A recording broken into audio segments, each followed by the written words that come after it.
Kita hidup di zaman yang serba cepat. Dulu uang 100.000 masih terasa cukup, tapi sekarang nominalnya mungkin sama, gambarnya masih sama, tapi terasa lebih cepat habis. Kita kerja lebih lama, lebih keras, lebih lelah, tapi kenapa hidup terasa berat? Yang lebih mengerikan, kita semua menganggap bahwa itu semua normal. Padahal ini bukan kebetulan, ini adalah pola.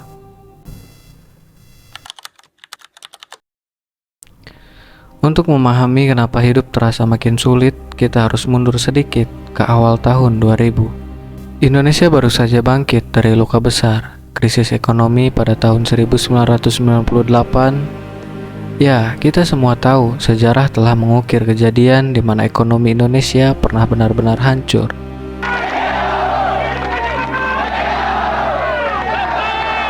Kerusuhan di mana-mana, kota-kota terbakar, demo di mana-mana, bahkan ada banyak orang yang hilang. Setelah semuanya usai, negara ini perlahan berdiri, ekonomi mulai tumbuh, harga-harga stabil, harapan kembali muncul. Tapi ada satu hal yang jarang dibahas, kita tumbuh tapi tidak benar-benar hidup.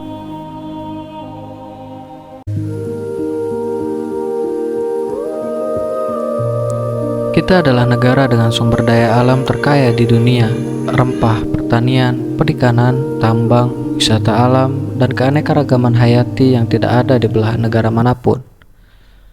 Lalu kita membuka pintu terlalu lebar, barang dari luar negeri masuk tanpa banyak hambatan. Ya, kita menjadi negara importir terbesar se-Asia, mulai dari bahan baku kedelai yang bergantung pada Amerika, minyak mentah, barang elektronik dari Cina, dan masih banyak lagi. Masyarakat menyambutnya dengan senang karena lebih murah, lebih menarik, lebih praktis, lebih modern. Tanpa kita sadari, setiap barang luar yang kita beli adalah satu langkah kecil menjauh dari kemandirian.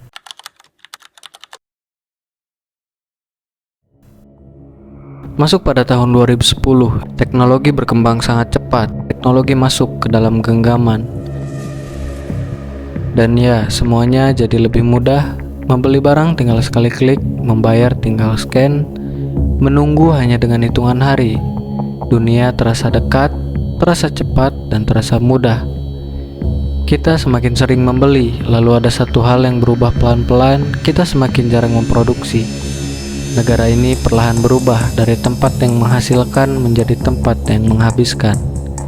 Kita menjadi pasar bagi negara lain.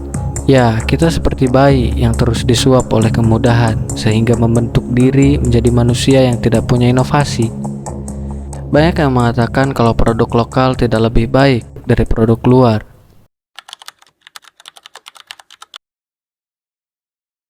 Ada satu hal yang diam-diam bekerja di balik semua ini, namanya inflasi. Inflasi bukan sekedar harga naik, inflasi adalah saat nilai tukar uang kita perlahan diturunkan.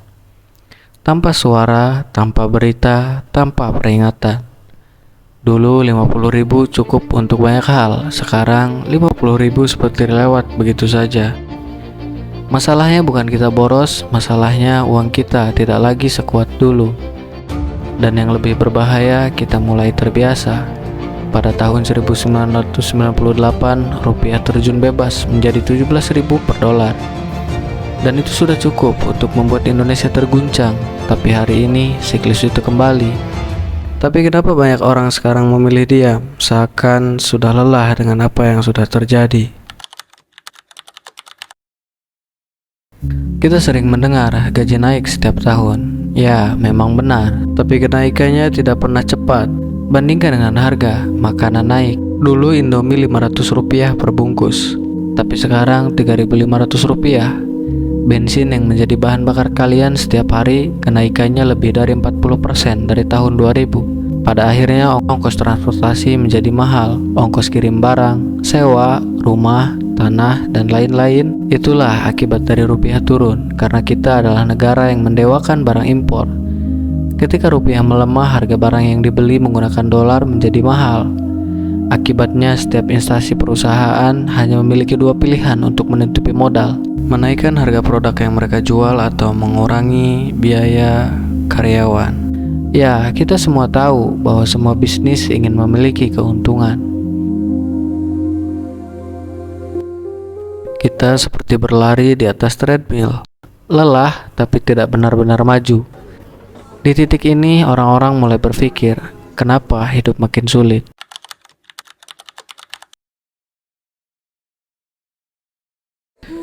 Indonesia sering disebut negara kaya, tanahnya subur, lautannya luas, sumber daya melimpah, tapi anehnya kita masih bergantung. Banyak barang seperti bahan baku. Kalian harus tahu, tempe yang kalian makan di warteg, bahan baku kedelainya berasal dari Amerika. Plastik untuk membungkusnya pun bahan mentahnya juga dari negara lain.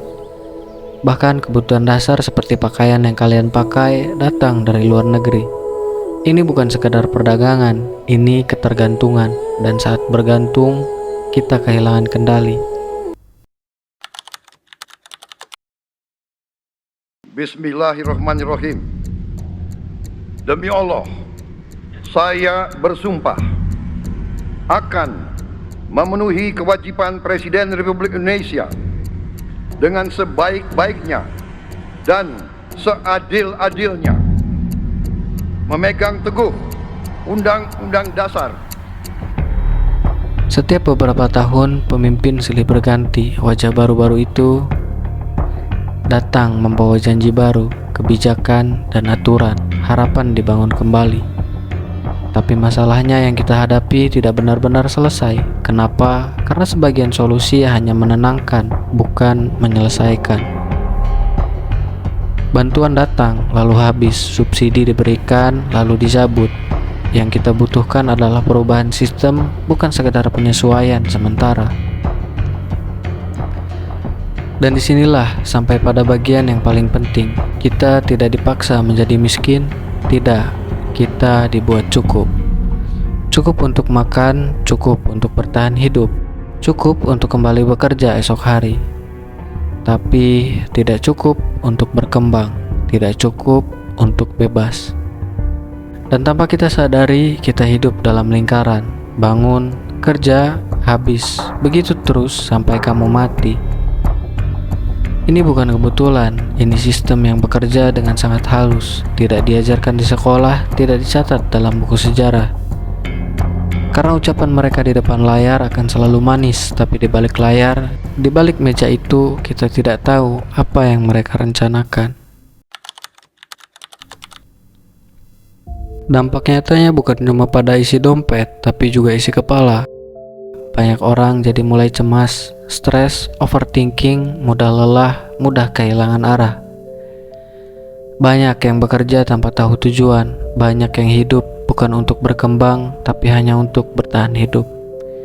Ironisnya kita menyebut ini kehidupan normal. Mungkin kita tidak bisa langsung mengubah sistem, tapi kita bisa mulai memahami. Karena ketika orang mulai sadar, mereka punya kesempatan untuk keluar dari pola. Yang berbahaya bukan ketika kita miskin, yang berbahaya adalah ketika kita tidak sadar bahwa kita sedang dimiskinkan secara perlahan. Video ini bukanlah jawaban mutlak atas semua persoalan ekonomi kita yang rumit. Saya sadar apa yang saya sampaikan hanyalah kepingan kecil dari sebuah gambaran besar yang jauh lebih kompleks. Informasi yang saya miliki terbatas dan mungkin ada sudut pandang yang terlewat atau kata-kata yang kurang tepat dalam penyampaiannya.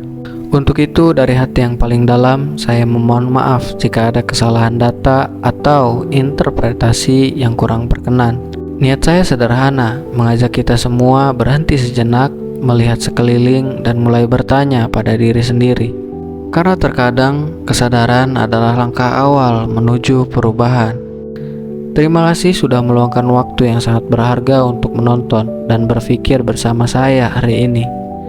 Dukungan kalian bukan hanya sekedar angka, tapi energi bagi saya untuk terus belajar dan berbagi.